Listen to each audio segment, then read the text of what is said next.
ಸ್ನೇಹಿತರೆ, ಮೀಡಿಯಾ ಮಾಸ್ಟರ್ಸ್ಗೆ ಸ್ವಾಗತ, ಸುಸ್ವಾಗತ.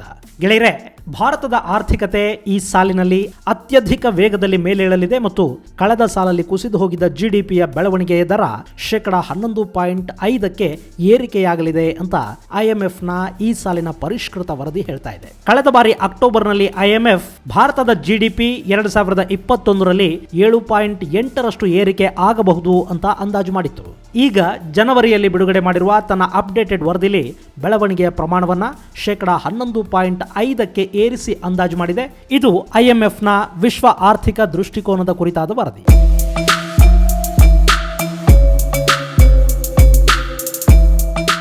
ಗೆಳೆಯರೆ, IMF ಅಂದ್ರೆ ಅಂತಾರಾಷ್ಟ್ರೀಯ ಹಣಕಾಸು ಸಂಸ್ಥೆ. ಇದು ವಿಶ್ವಸಂಸ್ಥೆಯ ಅಂಗಸಂಸ್ಥೆಯಾಗಿದ್ದು ಅಂತಾರಾಷ್ಟ್ರೀಯ ಹಣಕಾಸಿನ ವ್ಯವಹಾರಗಳು, ವಿನಿಮಯ ದರಗಳು, ವಿಶ್ವದ ನಾನಾ ದೇಶಗಳ ಆರ್ಥಿಕ ಬೆಳವಣಿಗೆಗಳನ್ನ ಈ ಸಂಸ್ಥೆ ಗಮನಿಸುತ್ತೆ. ಹಾಗೇನೆ ಅಗತ್ಯ ಇರೋ ದೇಶಗಳಿಗೆ IMF ಸಾಲ ಸೌಲಭ್ಯವನ್ನು ಕೂಡ ಒದಗಿಸುತ್ತೆ. ಅಮೆರಿಕದ ವಾಷಿಂಗ್ಟನ್ನಲ್ಲಿ IMFನ ಕೇಂದ್ರ ಕಚೇರಿ ಇದ್ದು ಇದರಲ್ಲಿ 190 ದೇಶಗಳು ಸದಸ್ಯತ್ವವನ್ನು ಪಡ್ಕೊಂಡಿವೆ.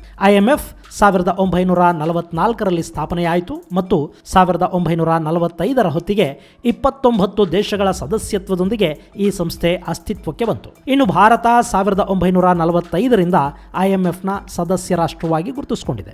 IMF ಅಂತಾರಾಷ್ಟ್ರೀಯ ಆರ್ಥಿಕ ಬೆಳವಣಿಗೆಗಳು, ಕುಸಿತಗಳ ಬಗ್ಗೆ ಗಮನ ಹರಿಸುತ್ತೆ.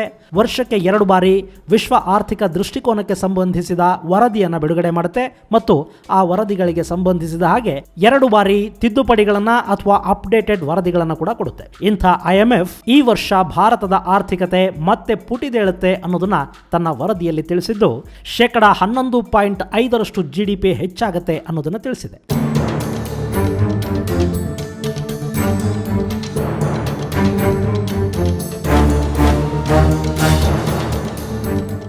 ಸ್ನೇಹಿತರೆ, ಹಾಗೆ ನೋಡಿದ್ರೆ ಭಾರತಕ್ಕೊಂದು ವಿಶೇಷವಾದ ಶಕ್ತಿ ಇದೆ. ಸರ್ಕಾರ ಯಾವುದೇ ಇರಲಿ, ನಮ್ಮನ್ನ ಆಳೋ ಜನ ಯಾರೇ ಇರಲಿ, ಭಾರತ ತನಗೆ ಬಿದ್ದ ಯಾವುದೇ ಪೆಟ್ಟಿಂದ ಕೂಡ ತುಂಬಾನೇ ಬೇಗ ಚೇತರಿಸಿಕೊಂಡು ಮೇಲೆದ್ದ ಸಾಕಷ್ಟು ಉದಾಹರಣೆಗಳು ನಮ್ಮ ಮುಂದಿವೆ. ನಮ್ಮ ದೇಶಕ್ಕೆ ಸ್ವಾತಂತ್ರ್ಯ ಬರೋ ಹೊತ್ತಲ್ಲಿ ಖಜಾನೆ ಸಂಪೂರ್ಣವಾಗಿ ಖಾಲಿಯಾಗಿತ್ತು.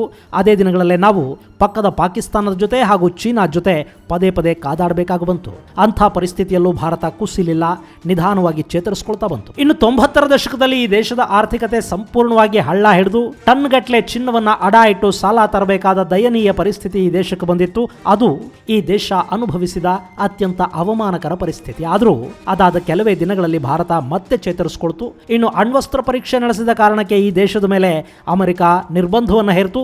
ಅವತ್ತು ಕೂಡ ಭಾರತ ಕುಗ್ಗಲಿಲ್ಲ, ಜಗ್ಗಲಿಲ್ಲ, ಮತ್ತೆ ಮೇಲೆದ್ದು ನಿಂತುಕೊಳ್ತು. ಇನ್ನು ಆರ್ಥಿಕ ಕುಸಿತಗಳ ವಿಷಯಕ್ಕೆ ನಾವು ಬರೋದಾದ್ರೆ 2008ರಲ್ಲಿ ಇಡೀ ವಿಶ್ವದ ಆರ್ಥಿಕತೆ ಕುಸಿದು ಹೋಯಿತು. ಅಮೆರಿಕ ತನ್ನ ಬ್ಯಾಂಕಿಂಗ್ ವ್ಯವಸ್ಥೆಯಲ್ಲಿ ಅಲ್ಲೋಲ ಕಲ್ಲೋಲವನ್ನು ಕಾಣಬೇಕಾಯಿತು. ಅಮೆರಿಕಾದ ಷೇರು ಮಾರುಕಟ್ಟೆ ಸಂಪೂರ್ಣವಾಗಿ ನೆಲಕಚ್ಚಿತ್ತು.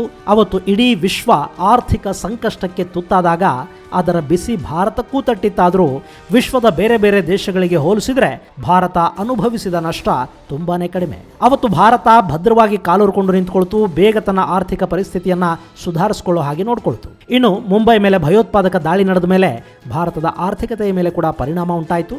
ಸಾಕಷ್ಟು ವಿದೇಶಿ ಕಂಪನಿಗಳು ಬಂಡವಾಳ ಹಿಂತೆಗೆತಕ್ಕೆ ಮುಂದಾದವು. ಅದು ಭಾರತಕ್ಕಾದ ಅತಿದೊಡ್ಡ ನಷ್ಟ. ಆದರೆ ಅವತ್ತು ಕೂಡ ಭಾರತ ಮತ್ತೆ ಚೇತರಿಸಿಕೊಳ್ಳೋದಕ್ಕೆ ಹೆಚ್ಚಿನ ಸಮಯವನ್ನು ತಗೊಳ್ಳಿಲ್ಲ. ಇನ್ನು ಈಗ ಕೂಡ ಕಳೆದ ವರ್ಷ ಚೀನಾ ವೈರಾಣುವಿನ ಕಾಟಕ್ಕೆ ಇಡೀ ವಿಶ್ವದ ಆರ್ಥಿಕತೆ ಕುಸಿದು ಹೋದ ಹಾಗೇನೆ ಭಾರತ ಕೂಡ ಕುಸಿದು ಹೋಯಿತು. GDP -8ಕ್ಕೆ ಬಿತ್ತು. ಕೋಟ್ಯಂತರ ಜನ ಉದ್ಯೋಗಗಳನ್ನು ಕಳ್ಕೊಂಡ್ರು. ಸತತ ಲಾಕ್ಡೌನ್ನಿಂದಾಗಿ ಸರ್ಕಾರದ ಆದಾಯ ನಿಂತು ಹೋಯಿತು. ಆದರೆ ಆರೋಗ್ಯ ಹಾಗೂ ಆಹಾರ ಮುಂತಾದ ತುರ್ತು ಅಗತ್ಯಗಳಿಗೆ ಮಾಡಬೇಕಾದ ಖರ್ಚು ಹೆಚ್ಚಾಗ್ತಲೇ ಹೋಯಿತು. ವ್ಯಾಪಾರ ವಹಿವಾಟುಗಳು ಸಂಪೂರ್ಣವಾಗಿ ನೆಲಕಚ್ಚಿದ್ವು. ಕೋವಿಡ್ಗಿಂತಲೂ ಮೊದಲೇ ನಮ್ಮಲ್ಲಿ ಆಟೋಮೊಬೈಲ್ ಇಂಡಸ್ಟ್ರಿ ಹಾಗೂ ಮ್ಯಾನುಫ್ಯಾಕ್ಚರಿಂಗ್ ಇಂಡಸ್ಟ್ರಿಗಳು ನಷ್ಟಕ್ಕೆ ತುತ್ತಾಗಿದ್ವು. ಅವು ಚೀನಿ ವೈರಾಣುವಿನ ಕಾಟದಿಂದ ಮತ್ತಷ್ಟು ಹಾನಿಗೊಳಗಾದವು. ಹೀಗಾಗಿ ಭಾರತದ ಪರಿಸ್ಥಿತಿ ತುಂಬಾನೇ ಚಿಂತಾಜನಕವಾಗಿರೋ ಬಗ್ಗೆ ಇದೇ IMF ಪ್ರಕಟಿಸಿದ ಕಳೆದ ವರದಿ ತುಂಬಾ ಕಳವಳಕಾರಿಯಾಗಿ ಕೂಡ ಕಾಣಿಸಿಕೊಂಡಿತ್ತು.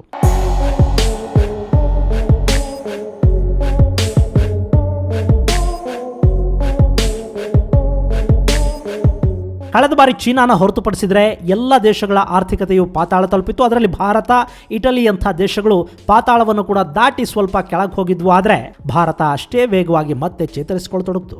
ಆಟೋಮೊಬೈಲ್, ಮ್ಯಾನುಫ್ಯಾಕ್ಚರಿಂಗ್ ಸೇರಿದ ಹಾಗೆ ನಾನಾ ವಲಯಗಳಲ್ಲಿ ಲಾಕ್ಡೌನ್ ಮುಗಿದ ನಂತರ ಚೇತರಿಕೆ ಕಂಡಿದೆ. ಅದೆಲ್ಲದಕ್ಕಿಂತ ಹೆಚ್ಚಾಗಿ ಭಾರತ ಈ ಅವಧಿಯಲ್ಲಿ ಬೇರೆಲ್ಲ ದೇಶಗಳಿಗಿಂತ ಹೆಚ್ಚಿನ ಪ್ರಮಾಣದ ವಿದೇಶಿ ಬಂಡವಾಳ ಹೂಡಿಕೆಯನ್ನು ಆಕರ್ಷಿಸುವುದರಲ್ಲಿ ಯಶಸ್ವಿಯಾಗಿದೆ ಅನ್ನೋದನ್ನ IMFನ ವರದಿ ಹೇಳ್ತಾ ಇದೆ. ಮತ್ತು ಇದೇ ವೇಗದಲ್ಲಿ ಮುಂದುವರೆದರೆ 2021ರಲ್ಲಿ ಭಾರತ ತನ್ನ GDPಯನ್ನು 11.5% ಹೆಚ್ಚು ಮಾಡಿಕೊಳ್ಳಲಿದೆ ಅಂತ ಅಂದಾಜಿಸಿದೆ IMF. ಇಲ್ಲಿ GDP 11.5% ಹೆಚ್ಚು ಮಾಡಿಕೊಳ್ಳೋದು ಅಂದ್ರೆ ಅದು ಕೋವಿಡ್ ಪೂರ್ವ ಭಾರತದ GDP ಏನಿತ್ತು ಅಲ್ಲಿಗೆ ಬಂದು ಮುಟ್ಟುತ್ತೆ ಮತ್ತು ಅದಕ್ಕಿಂತ ಸ್ವಲ್ಪ ಹೆಚ್ಚು ಕೂಡ ಆಗಬಹುದು. ಇನ್ನು ಚೀನಾ ವೈರಾಣುವಿನ ಕಾಟ ಇದ್ದ ಕಾಲದಲ್ಲಿ ಕೂಡ ತನ್ನ GDPಯ ಬೆಳವಣಿಗೆಯನ್ನ 2.3% ಉಳಿಸಿಕೊಂಡಿತ್ತು.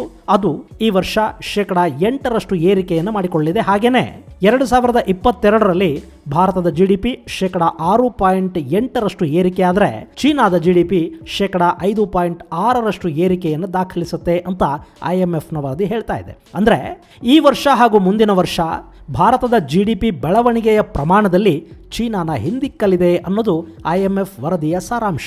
ಇನ್ನು ಭಾರತದ ಬೆಳವಣಿಗೆಯ ಬಗ್ಗೆ ಆಶಾವಾದವನ್ನು ವ್ಯಕ್ತಪಡಿಸಿರುವ IMFನ ಕಾರ್ಯನಿರ್ವಾಹಕ ನಿರ್ದೇಶಕಿ ಕ್ರಿಸ್ಟಿಲಿನಾ ಜಾರ್ಜಿಯೇವಾ, ಭಾರತ ಚೀನಾ ವೈರಾಣುವಿನ ಸಂದರ್ಭದಲ್ಲಿ ತಗೊಂಡ ಕ್ರಮಗಳು, ನಿರ್ದಿಷ್ಟ ಪ್ರದೇಶಗಳಲ್ಲಿ ಮಾಡಿದ ಲಾಕ್ಡೌನ್ ಹಾಗೂ ಒಂದಷ್ಟು ಆರ್ಥಿಕ ಸುಧಾರಣಾ ಕ್ರಮಗಳಿಂದಾಗಿ ದೇಶದ GDPಯಲ್ಲಿ ಗಣನೀಯ ಏರಿಕೆಯನ್ನು ನಿರೀಕ್ಷೆ ಮಾಡೋದಕ್ಕೆ ಸಾಧ್ಯವಾಗ್ತಾ ಇದೆ ಅನ್ನೋ ಅಭಿಪ್ರಾಯವನ್ನು ವ್ಯಕ್ತಪಡಿಸಿದ್ದಾರೆ. ಈ ಬಾರಿ IMF ಕೊಟ್ಟಿರೋ ವರದಿಯ ಪ್ರಕಾರ ಅಭಿವೃದ್ಧಿ ಹೊಂದಿದ ದೇಶಗಳು ಕಳೆದ ಬಾರಿ 4.9% ಕುಸಿತವನ್ನು ದಾಖಲಿಸಿದ್ವು.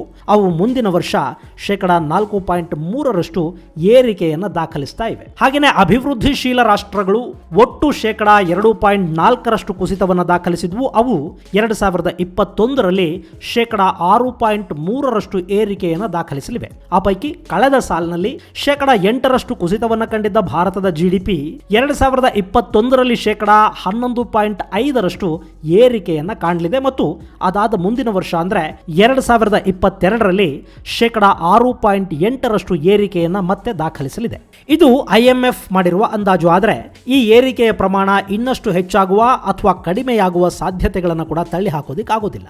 ಸರ್ಕಾರದ ಆರ್ಥಿಕ ನೀತಿಗಳು ದೇಶದ ಉತ್ಪಾದನಾ ವಲಯಕ್ಕೆ ಪೂರಕವಾಗಿದ್ರೆ, ಉದ್ಯೋಗ ಸೃಷ್ಟಿಯನ್ನ ಹೆಚ್ಚು ಮಾಡೋದಕ್ಕೆ ಸಾಧ್ಯವಾದರೆ, ರಫ್ತು ವ್ಯಾಪಾರ ಹೆಚ್ಚಾದ್ರೆ GDPಯ ಏರಿಕೆಯ ಪ್ರಮಾಣ 11.5% ಕೂಡ ಮೀರಿ ಬೆಳೆಯೋದಕ್ಕೆ ಸಾಧ್ಯ ಆಗುತ್ತೆ. ಆದರೆ ವೈರಾಣುವಿನ 2ನೇ ಸುತ್ತಿನ ಅಬ್ಬರ ಹೆಚ್ಚಾದ್ರೆ ದೇಶದ ಒಳಗಿನ ಪರಿಸ್ಥಿತಿಗಳು ಅಂದ್ರೆ ರೈತ ಕಾರ್ಮಿಕ ಪ್ರತಿಭಟನೆಗಳು, ಉತ್ಪಾದನಾ ವಲಯದ ಮೇಲೆ ಉಂಟಾಗುವ ನಕಾರಾತ್ಮಕ ಪರಿಣಾಮಗಳು, ಗಡಿಯಲ್ಲಿ ಉಂಟಾಗುವ ಉದ್ವಿಗ್ನ ಪರಿಸ್ಥಿತಿಗಳು ಇವೆಲ್ಲ GDP ಬೆಳವಣಿಗೆಯ ಮೇಲೆ ನಕಾರಾತ್ಮಕ ಪರಿಣಾಮವನ್ನು ಕೂಡ ಬೀರುವ ಸಾಧ್ಯತೆಗಳು ಇವೆ ಅನ್ನೋ ಆತಂಕವನ್ನು ಕೂಡ IMFನ ಕಾರ್ಯನಿರ್ವಾಹಕ ನಿರ್ದೇಶಕಿ ಕ್ರಿಸ್ಟಿಲಿನಾ ಜಾರ್ಜಿಯೇವಾ ವ್ಯಕ್ತಪಡಿಸಿದ್ದಾರೆ. ಗೆಳೆಯರೇ, ಇದು ಭಾರತದ ಮುಂದಿನ GDPಯ ಬೆಳವಣಿಗೆಯ ಬಗ್ಗೆ IMFನ ವರ್ಲ್ಡ್ ಎಕನಾಮಿಕ್ ಔಟ್ಲುಕ್ನ ವರದಿ. ಮುಂದಿನ ಸಂಚಿಕೆಯಲ್ಲಿ ಮತ್ತೊಂದು ವಿಶೇಷ ಜೊತೆಗೆ ಭೇಟಿಯಾಗೋಣ. ಅಲ್ಲಿವರೆಗೆ ಜೈ ಹಿಂದ್, ಜೈ ಕರ್ನಾಟಕ.